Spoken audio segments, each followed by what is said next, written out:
1 kaJoshua. Sifunda incwadi kaJoshua bazalwane.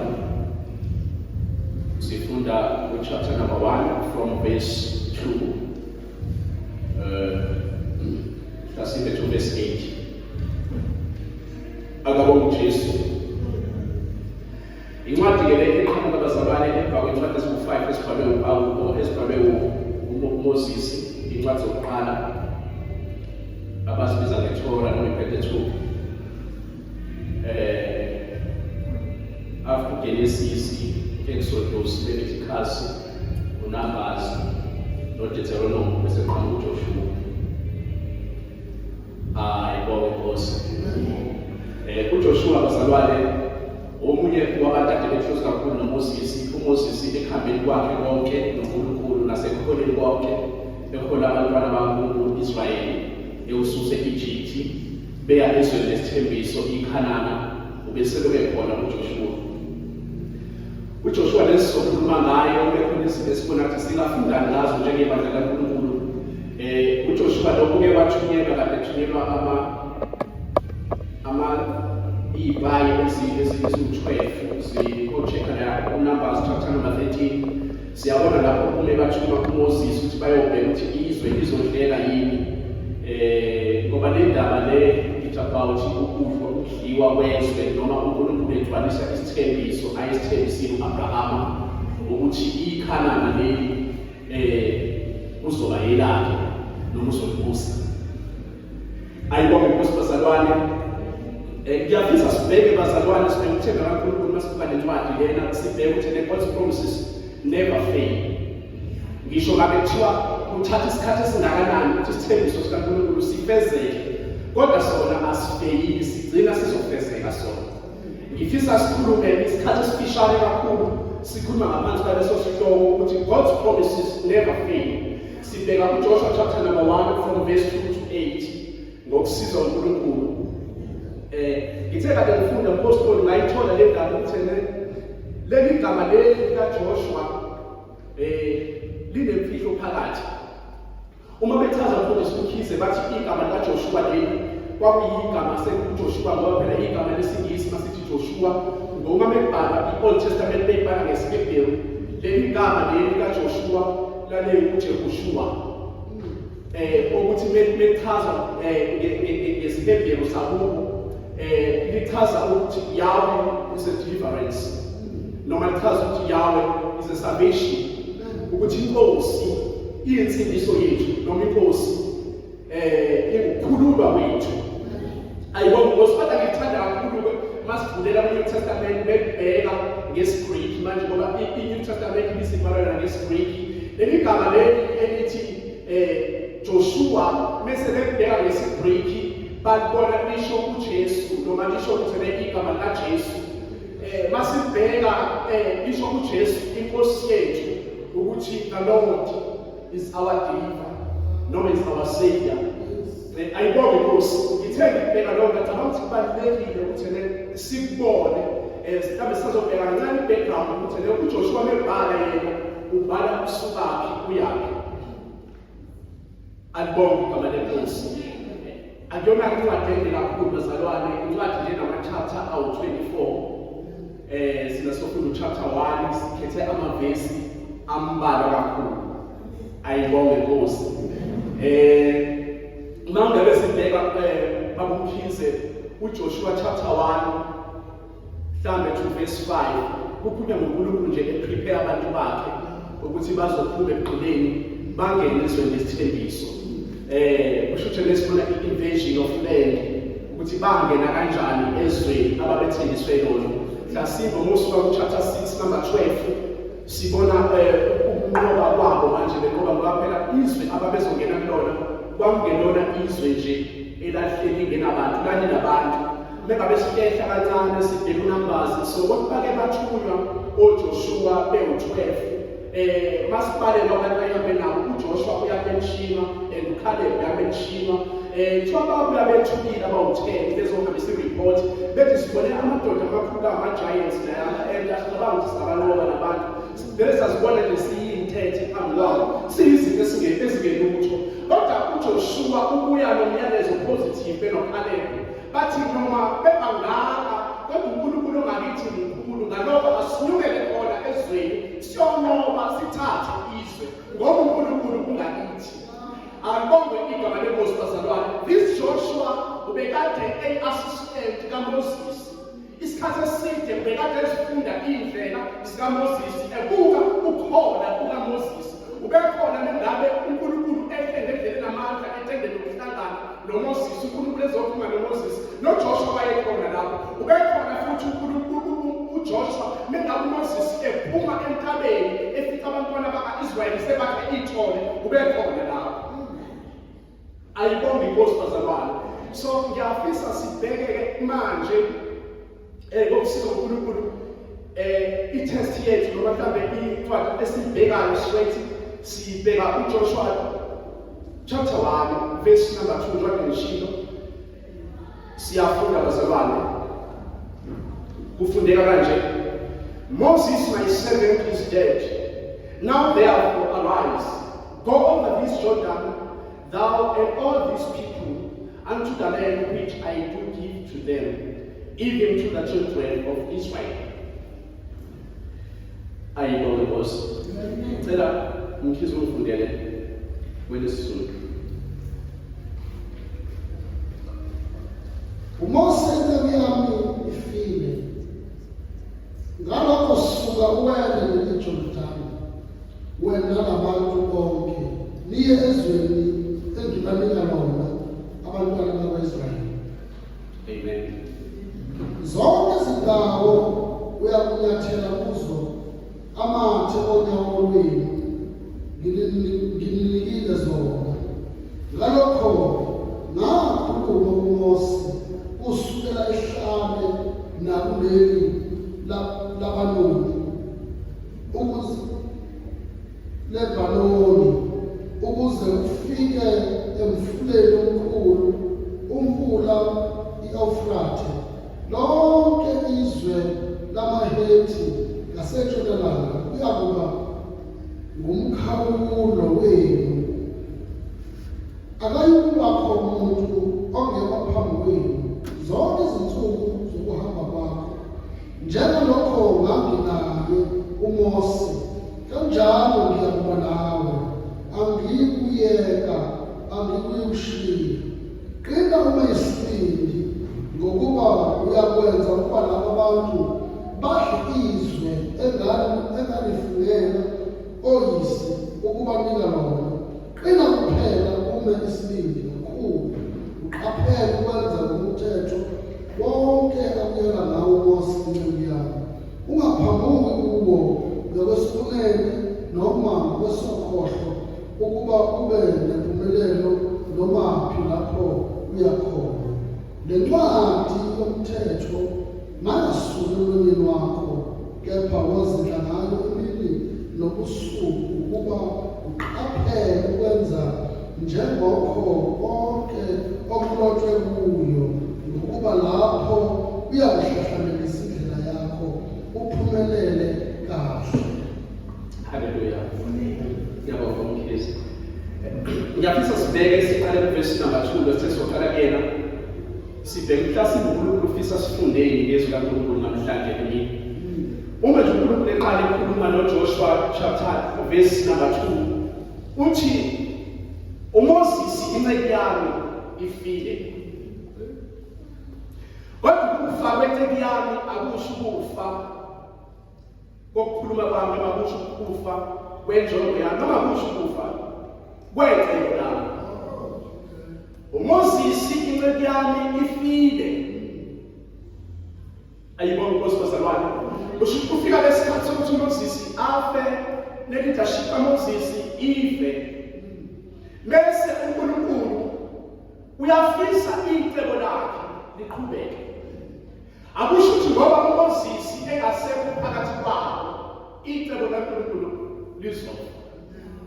When we think about icebo laNkulunkulu alifi, noma ngabe kuthiwa u-Abraham uNkulunkulu akhuluma naye ngeKhanani kwabo, noma ngabe kuthiwa indodana yakhe Isaka yafa, noma ngabe kuthiwa uJakobe wafa, usho ngathiwa yena uMoses himself wakhuluma kuye ngeKhanani, wathenjiswa iKhanani wafa. Kodwa icebo kaNkulunkulu alifi. Ayibonge Nkosi kaSathane. Akabonge uJesu. Ukuthambisa kaNkulunkulu akufi. Zingafa zonke izinto. Bangahluleka abantu basemhlabeni. Izinto akade sithembise zona ukuzifika. But izithambiso zikaNkulunkulu ziningi ngonaphakade. Ingakho ezothi uPawulu amebhala amaKorinte esibili chapter 1 number 20 athi ukuthembisa kaNkulunkulu noma izithembiso zikaNkulunkulu zikuyena futhi zingo-amen kuKristu Jesu.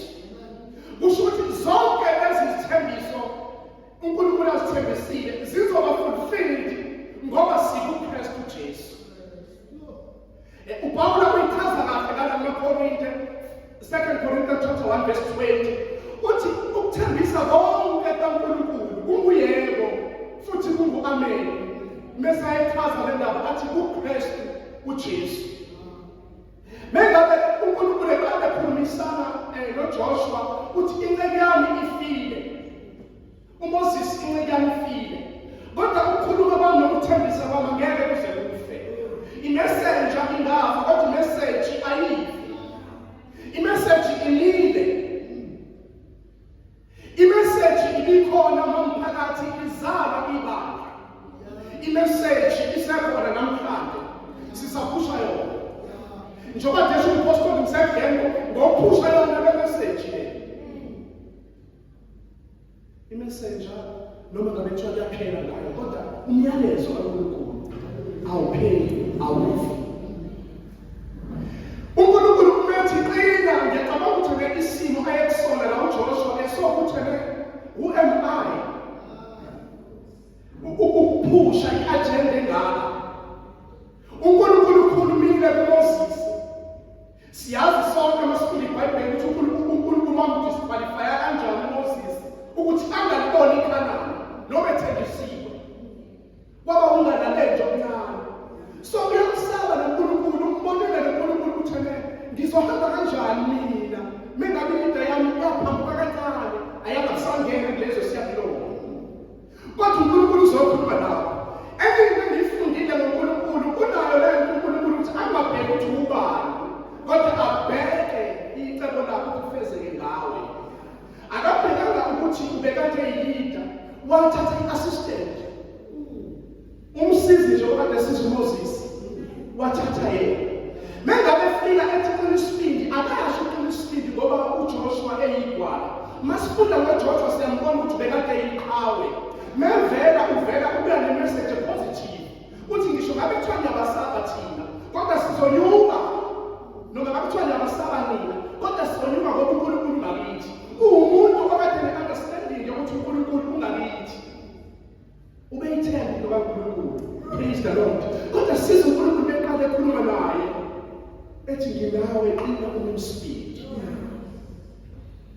Isizathu sokuthi amqinise athi nesibindi i-assignment ayinileyo uMoses uJoshua yayinkulu kakhulu yokuba abantwana baka-Israyeli bebaholela eKhanani. Ayibonge Nkosi bazalwane. Manje la ukuthi uNkulunkulu ukhulumile ubona into kaNkulunkulu ingenzeki ayikhulumile sihlalela ethembeni ukuthi kuzokwenzeka ngelinye ilanga. Ilanga eyenzeka la. Manje la umuntu uyazibuza mkhize ukuthi mengabe behamba 40 years ehlane ngabantu behola uMoses uNkulunkulu ephumeke eKhanani engaliboni iKhanani. Mengabe ufundiswe uNkulunkulu uyazazi inhlupho abazi-encounter ehlane. Uyabazi ubunzima ababhekana nabo ehlane. Kodwa kwangashiya ukuthi uNkulunkulu ukhulumile. Into engiyifundile lengifisa ibandla lifunde ukuthi ukukhuluma kaNkulunkulu uNkulunkulu uyasho ukuthi ngifuna ukubheka la. Angasho ukuthi uzofika kanjani kwesinye isikhathi. Amen. Alibonge ivangeli bazalwane. Ayibonge Nkosi. Mengabe sibheka indawana yesibida the very same verse part number 2 uthi now therefore arise. Eqaleni kuthiwe Moses my servant is dead. Now uMoses inceka uNkulunkulu ifile kodwa icebo likaNkulunkulu alifi. Mase qhubeka uNkulunkulu ekhuluma noJoshua uthi now therefore arise. Mengabe uMkhize ethi uNkulunkulu now therefore arise, leli gama lithi arise, he was not pleading, wayengamnceki, kwakuyicommand. Wayemtshela ukuthi njengamanje ke yenza ukuthi musukiba ukuhlala leli Jordani. Sukuma njengamanje ngoba mina ngiyakuthuma ukuthi uhole labantwana bakaIsrayeli, ubaholele ezweni lesithembiso engithembisile ukhokho wakho uAbraham. Ngamhlanje ngizothi ngawe makufezeke. Ayibonge Nkosi bazalwane. Uthi now therefore arise. I-problem yala inkolelo bethiwa unika i-command. Okubalulekile bakho ukuthi ubheke ukukhuluma uNkulunkulu noma ukulalele ukukhuluma uNkulunkulu noma ukhokhayo nalo uNkulunkulu akushoyo. Kaze ubone isithembiso soNkulunkulu sifezeke. Ngicabanga ukuthi zonke Mkhize lezinto lezi ezibona uNkulunkulu uthene unyawo lakho lolo nyathela khona lo mhlaba ngiyokunika wona uzobiqhawe namandla uzowina uzobusiseka. Wanguncike ekutheni uyamlalela uNkulunkulu uJoshua. Ngifundile lokho kaningi Mkhize ukuthi izithembiso zikaNkulunkulu ziconditional bazalwane. uNkulunkulu uyasho ukuthi uzokubusisa ngokuthi bese athi ngilindele lokhu kuwe. Uma ungakwenzanga lokho uNkulunkulu akayemuqambi manga uzokulinda uze kube lokho elafisa ube yikho. Bese ayemthwalisa izilapha. Mhlasimbe siyafunda namasibheka uNkulunkulu bekade efuna ukuthi uIsrayeli eKhanani. Ngenxa yokuthi uIsrayeli bekuyamhluka uNkulunkulu kwaba delay 40 years. Kodwa uNkulunkulu akamlahlanga uIsrayeli wangena eKhanani. Manje uthi umbuzo Mkhize thina njengoba sihleli la. uNkulunkulu ekhuluma kangaka. Siyawenza yini okushiya uNkulunkulu mebiza umuntu wakhe mase akubize wena bengaphansi kobuholi bakhe usuke efuna wena ulalele lokho akunikele. uJoshua wafana lalele ukukhuluma kaNkulunkulu through Moses. Njengalokhu uNkulunkulu ebizile ukuthi uzosefa la ufuna ulalele lokho uNkulunkulu. Umbuzo omkhulu manje uyalalela yini? Kaze ufinyelele la uNkulunkulu akisa khona. Isizathu sokuthi impilo yabo idelay ukuthi babebuya bangamlaleli uNkulunkulu. Ayibonge Nkosi bazalwane. So now uthi uNkulunkulu arise ngokuhlala bakho lana eJordani azokusiza. Sukuma uhambe uhola abantwana.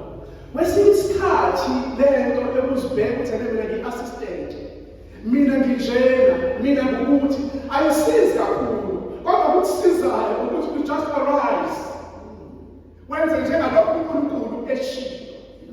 Mase yabona uNkulunkulu empilweni yakhe ngenelela. Ayibonge Nkosi bazalwane. Ayibonge Nkosi.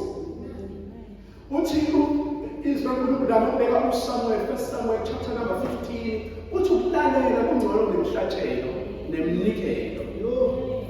Into efuna uNkulunkulu ngempilo zethu kukho konke kaze kufezeke lokho kushiwo uNkulunkulu sibe obedient bazalwane.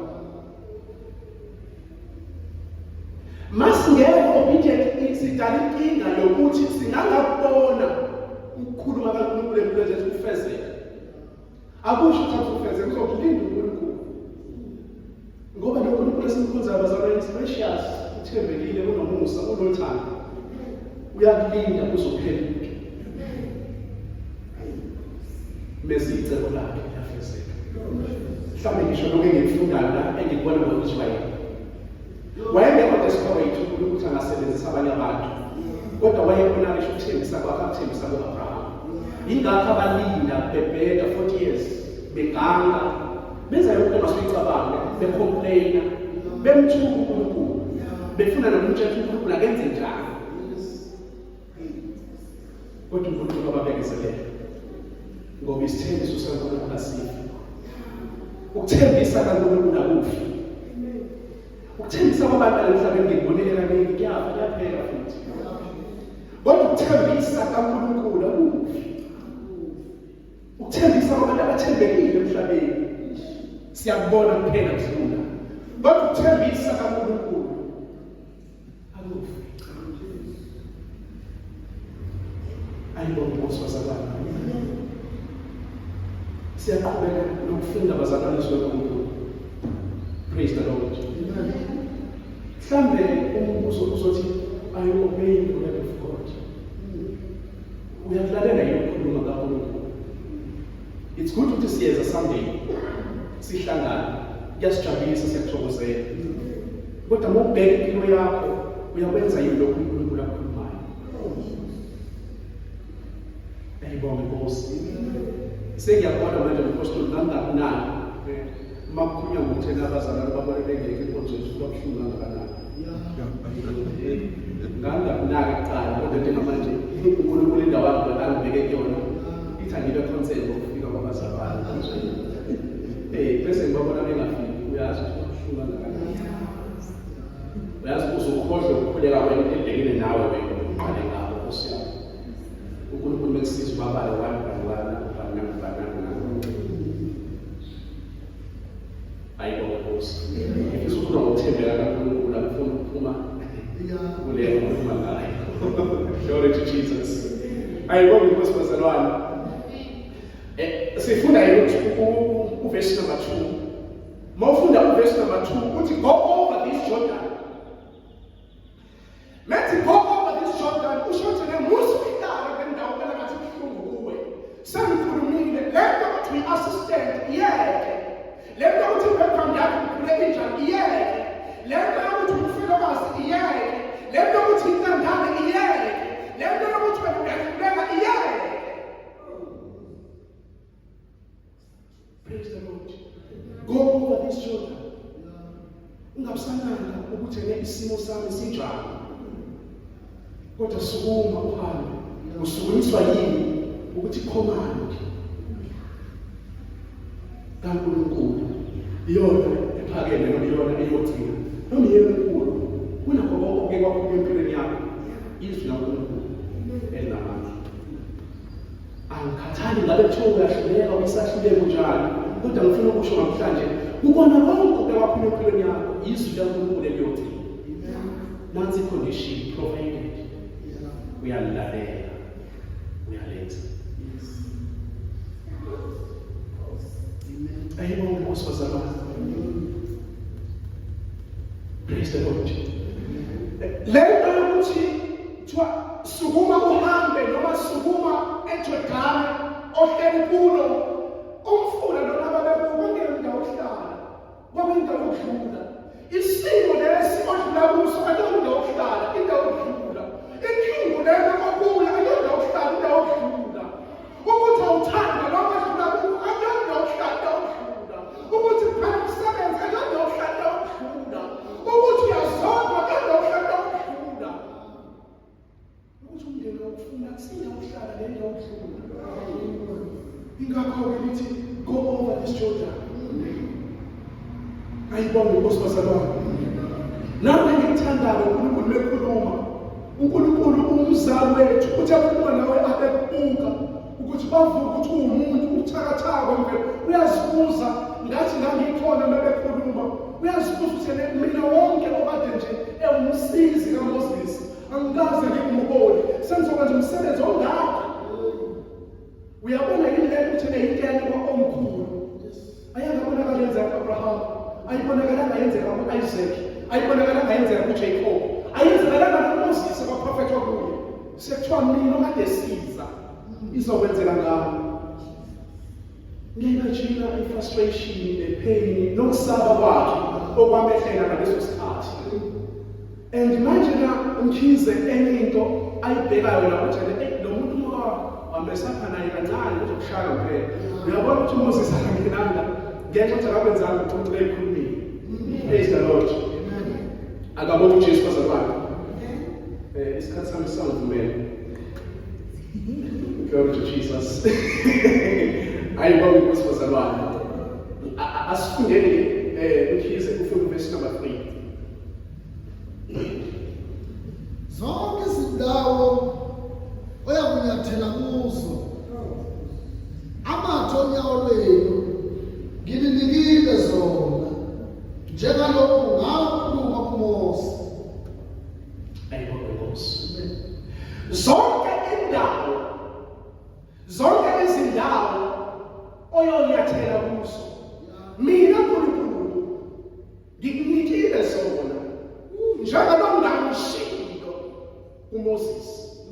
Asibe lapho masifunda leyo sentence nje kuphela sinqoqa ukuthi ngubani lo okhulumayo. Kusho ukuthi unamandla ukuthi into ayikhulumile yenzeke. Akanandaba ukuthi yenzeka ngokwesikhathi esingakanani. Ingakho ezothi uhamba kumithatha nabathunga ekhuluma athi umbono uwesikhathi. Athi akanandaba uthatha isikhathi esingakanani kodwa wona kudingeka kwenzeka. Uthi lana amathe onyawo lakho azothinta khona leyo ndodo yobe sebeke yakho. Praise the Lord. Glory to Jesus. Akukho kunendawo namkhize lethene ngoba mina nginawe. Amase ngikuthuma verse number 5. Uqhubeke verse number 3. Okay, number verse 5. Kusukela hlane nakuleli leBhabhiloni kuze kufike emfuleni omkhulu, umfula kaEufrate. Lonke izwe amaHethi nakuze kube selwandle olukhulu ngasentshonalanga kuyakuba umkhawulo wenu. Akuyakuba muntu ongema phambi kwakho zonke izinsuku zokuhamba kwakho. Njengalokho nganginaye uMose, kanjalo ngiyakuba nawe. Hallelujah. Njengalokho nganginaye uMose, kanjalo nawe uzoba nawe.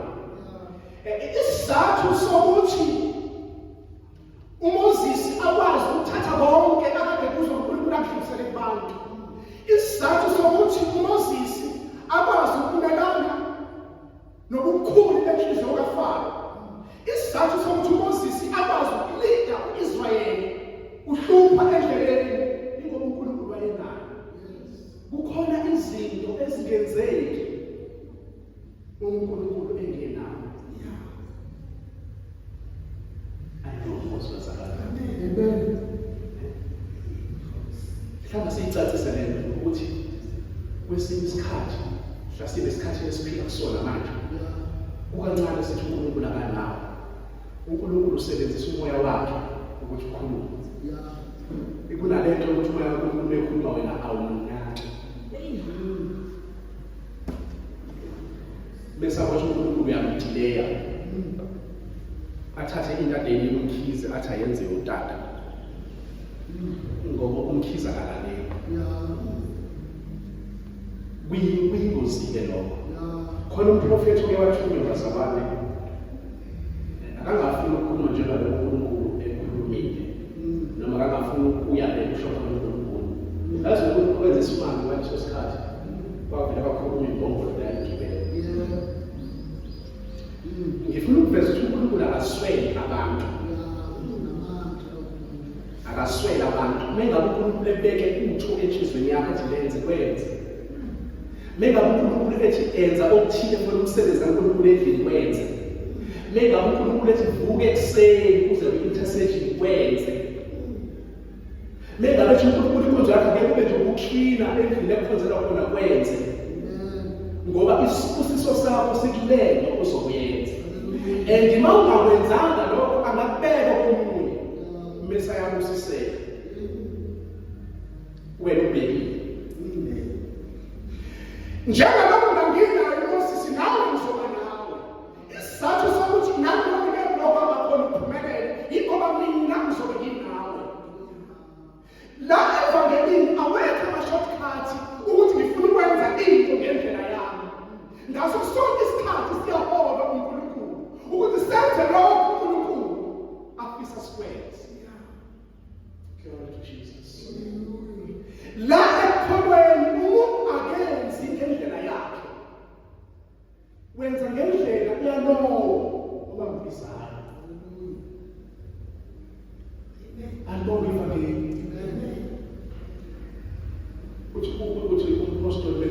Sengake umuntu usuka le ayedleke uqinisile. It's very fun phakathi usithe kwakho. Kodwa for some reason konke kuphushayo ukuthi uye. Ngiyacabanga mhlawumbe ngizona ukuthi wacisha leyo nto leyo. Khona izinto eziyona. Not unless umuntu ekhuluma otherwise. Ngizama ukuthi ngeke senza izinto zikaNkulunkulu noma senza okuyintando kaNkulunkulu sisizwa nguye. uNkulunkulu. Uthike uNkulunkulu into eyisimanga la. Nakuba uzijaja Mkhize uthi mina njengoba ngimkhize. Ngizokwazi lento ingenza kahle menze umphostoli. Uthi uNkulunkulu njengoba nganginaye uMoses ngizoba nawe. And kuzokwenzeka. Uziyamthatha ke ngizomnika yonke le ndawo kube yakho. Uyamthatha usuke laphi uyaphi. Ukhiye la uthi mina ngizobe nawe. Mingabe nawe uNkulunkulu I willing to obey. Mingabe nawe uNkulunkulu kuyenzeka akhuluma into esingahambisani nawe ngaleso sikhathi.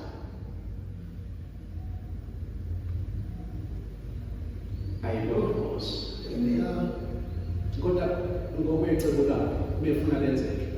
Wenza noma yini. Ngoba yena phezulu konke. Ayibonge Nkosi kaZabani. So sifunda ku verse number 5 Mkhize. Yes.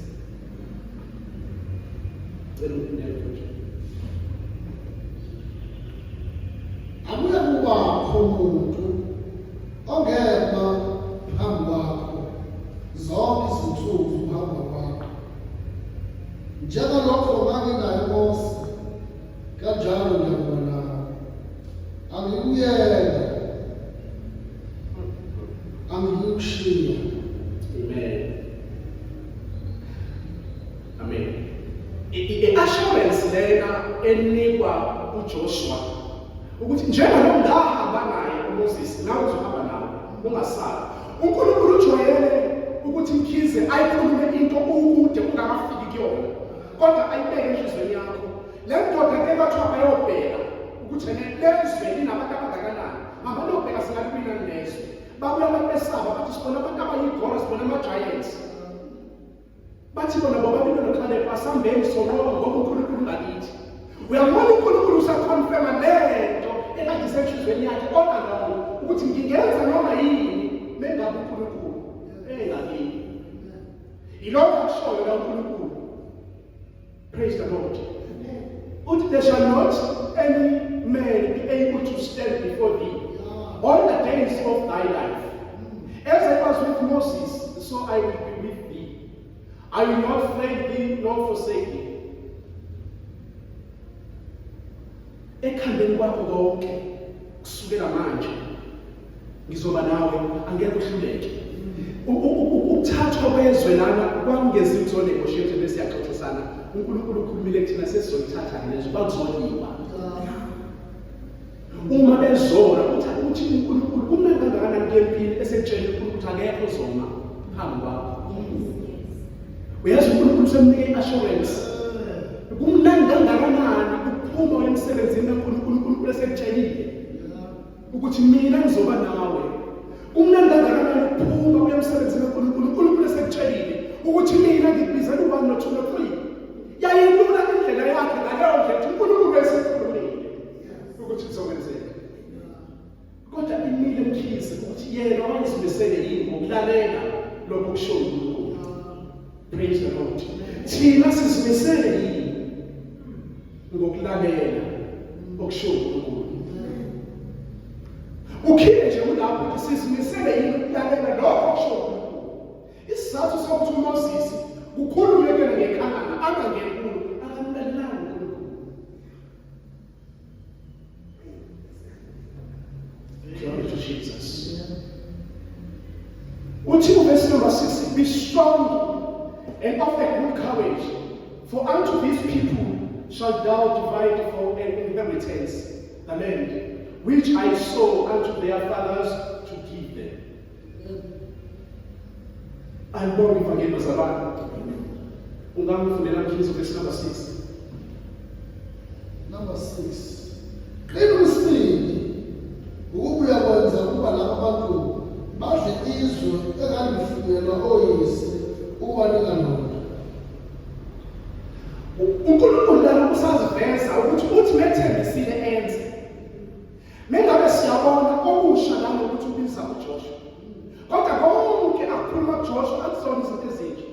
lithi uNkulunkulu njengoba ngamshiya kuzokwenzeka njengoba ngamshiya. Qina uma isibindi ngoba uzokwaba izwi engalithembisile oyile. Lalithembiswe Abraham. Ngithe kade ngiqala ngibingelela abazalwane ngathi ukuthembisa kaNkulunkulu akufi. Ngathi umyalezo kaNkulunkulu awufi. Imessage ingafa. Kodwa imessage ayifi.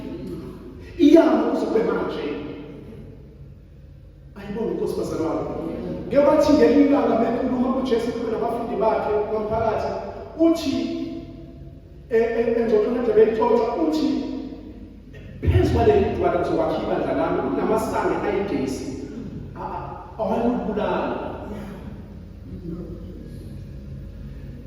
Bangafa wonke amaqhawe esizwe ngawo amaqhawe kodwa umyalezo umile wona ufi. Ayibona Nkosi. Bangafa bonke mkhize esizwe ngawo bahambe noNkulunkulu. Abanye phambi kwethu bese sikhona sababona behamba noNkulunkulu. Sebelele namhlanje kodwa umyalezo awufi.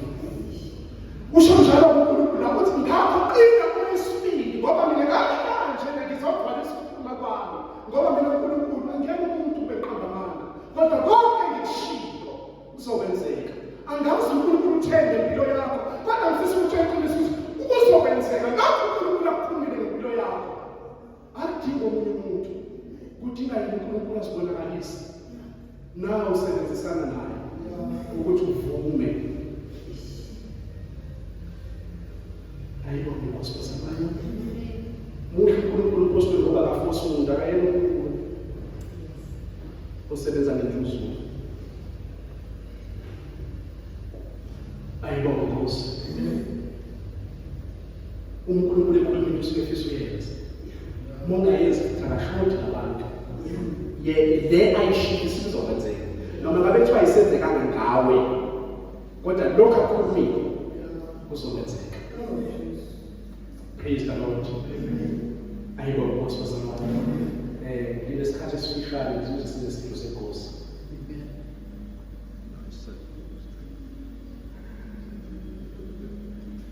Praise the Lord. Glory to Jesus. Amen. Asifundeni mkhize uvesi number 7. Qina kuphela umisibindi kakhulu. Uqaphele ukwenza ngokomthetho wonke angawo uMose incwadi yakho. Ungaphambuki kuwo ngakosokunene noma kwesokhohlo ukuba ube nempumelelo noma lapho uyakhona. Imistake enkulu esingayenza ile yokuthi sifuna ukuqala indlela zethu ezintsha. Siyeke indlela zasendulo uNkulunkulu azibeke. Ngoba zona lezo ndlela zasendulo azivulani zisamile njalo. Iphutha elikhulu esingayenza ile lokuthi sisuke ezimisweni zikaNkulunkulu azimisile. Sifisa ukwenza lendlela yethu.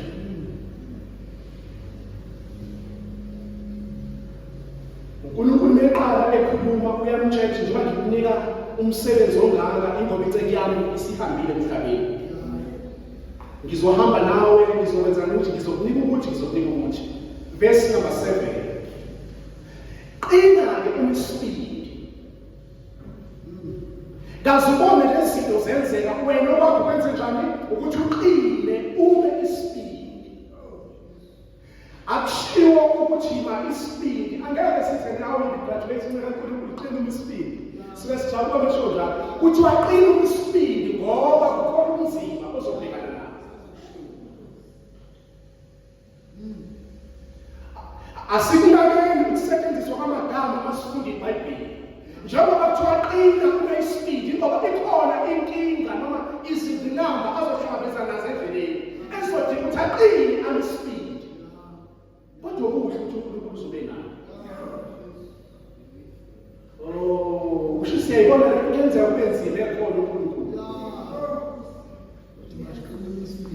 okwakho ukuthi uqine usibindi.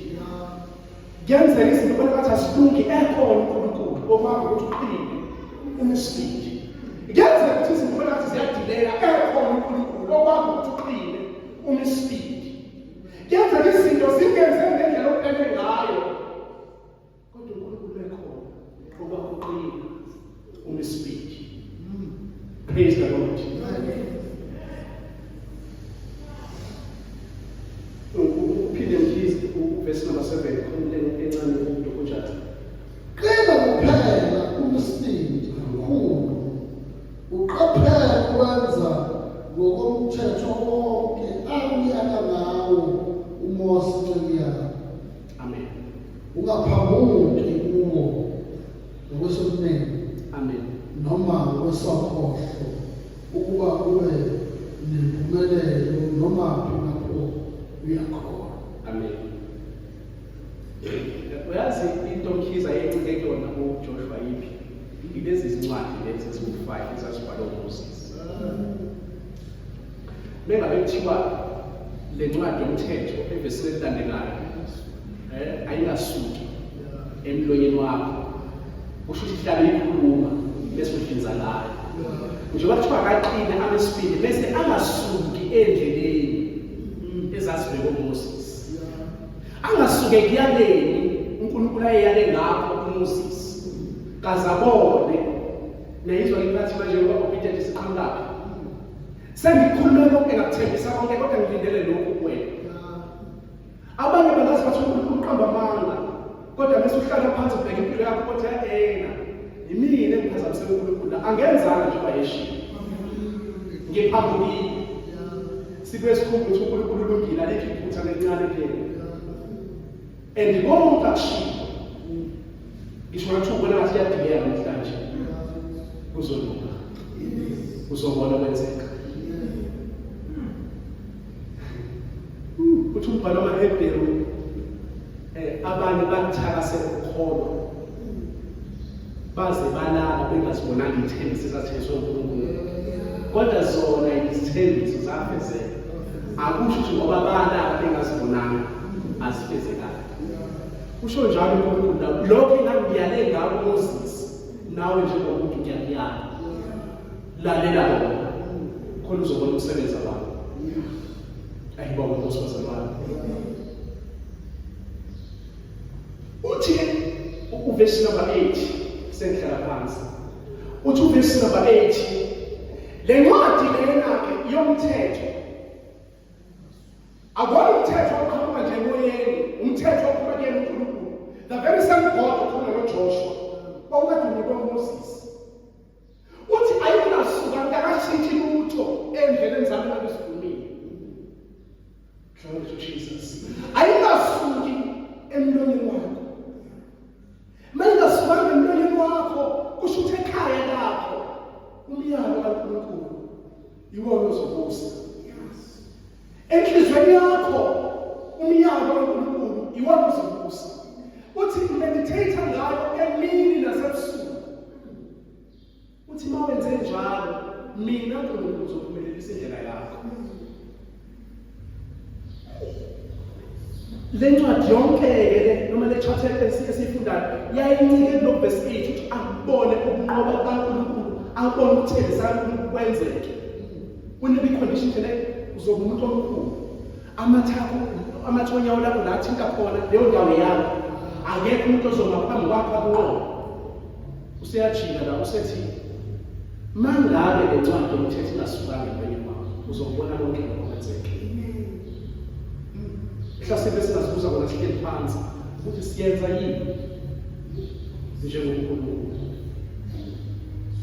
Asikhulume nje into encane ukuthi uNkulunkulu kabe ukuthi ndikhuleka khona umsebenzi wakhe.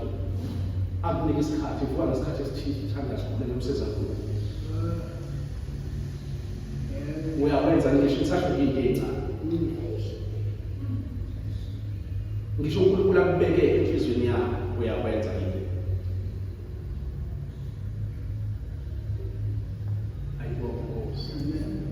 Akhulume nje ukuthi sithi ngiyakhuluma ngokho la. Bake ngiyobheka ngiyocheck khamba kahle inkathi sami. Ungakwenzi.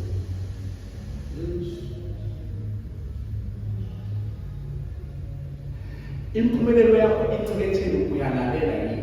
Ubuqhawe nokunqoba kaJoshua kwakuncike ekutheni uJoshua uyalalela yini ukukhuluma kaNkulunkulu. Le ncwadi yomthetho ayisuke mina ukuhlinza ngayo mina ubusuku. Wena isimo siyakuvumela noma sikuvumeli. Wena khamba kahle noma khamba kahle. Kodwa le ncwadi yomthetho wayingasukelwe wakho. Ngaleyo ndlela leyo uzophumelela. Ngaleyo ndlela leyo nayinoma unyathela khona leyo ndawo ngiyinike wena. Ngaleyo ndlela leyo nayinoma yimpe engakanani ubhekene nayo ngizokuqhubeka. Kodwa mangabe amazwi ami engasukanga empeleni wakho. Manje ngale apostoli siyasho ngoba ufike emakhaya esihlala khona. Amazwi kaNkulunkulu ayasuka emlonyeni wethu. Kodwa siyafisa ukubona uNkulunkulu engenele empilweni yethu. Manje siyahlupha ngoba enhlizweni zethu ukuthi sicabange ngezwi kaNkulunkulu asikwenzi lokho. Sigcina sicabange ngezinye izinto. Mese kuyadileya kusho uNkulunkulu ngempilo zethu. Ayibonge Nkosi bazalwane. Ngina lokho kade kusenhlizweni yami ukuthi kukho konke uNkulunkulu akukhulumile beke uthi uyakwenza empilweni yakho. Ayibonge Nkosi. Inkethi ngizobhedela kuwena uma ukhuluma manje kuzobe sengiqala isikhathi sikamfundisi.